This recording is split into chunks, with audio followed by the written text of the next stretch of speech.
কিছু জিনিস শেয়ার করেছি আমার সন্তানের জন্য। ও তো বড় হচ্ছে এবং আপনারা অনেক সময় ওকেও অনেক বিষয় ইনভলভ করে ফেলেন। আমি চেয়েছিলাম যে আমরা একসাথে খুব সুন্দরভাবে ওর বিষয়টা সামনে আনার, হয়তো হচ্ছিল না কোনোভাবে। এই মাসে বুবলির কন্যা সন্তানের বয়স 4 মাস হয়েছে। বুবলি এখনো অপেক্ষায় আছে সাকিব এসে তার মেয়েকে নিয়ে ক্যামেরার সামনে আসবে, কিন্তু সাকিব তো কখনোই এই মেয়েকে নিয়ে ক্যামেরার সামনে আসবে না, কারণ সাকিব ডিএনএ পরীক্ষা করে দেখেছে এই মেয়েটা সাকিবের না, অন্য কারো। উনি যেটি ভালো মনে করেছেন উনি সেটি বলেছেন, স্টেটমেন্ট দিয়েছেন পত্রিকায়।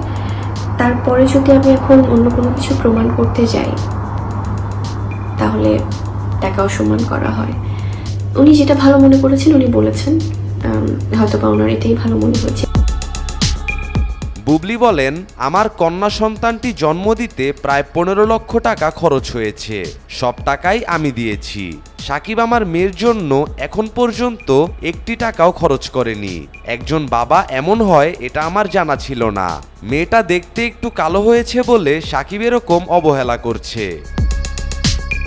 হয়তো অনেক সময় অনেক ব্যাপারে অনেক কিছু ওকে গিফট করা বা শপিং করা সেগুলো আলাদা বিষয়, কিন্তু প্রতিনিয়ত বা সবসময় কোনো আর্থিক সহায়তা আমি কোনোদিন আজ পর্যন্ত তার কাছ থেকে আমি নেইনি, এবং আমার সন্তানের জন্যও না। সেটা সে বাবা হিসেবে যদি কখনো ফিল করে সেটা সম্পূর্ণই তার নিজের ব্যাপার। লাইভে এসে বুবলি কি প্রমাণ করতে চাইলো আমি বুঝলাম না। হয়তোবা বুবলি এটাই বোঝাতে চেয়েছে যে মেয়েটা তো বড় হচ্ছে, আর কতদিন সাকিবের অপেক্ষায় থেকে মেয়েটাকে লুকিয়ে রাখবে।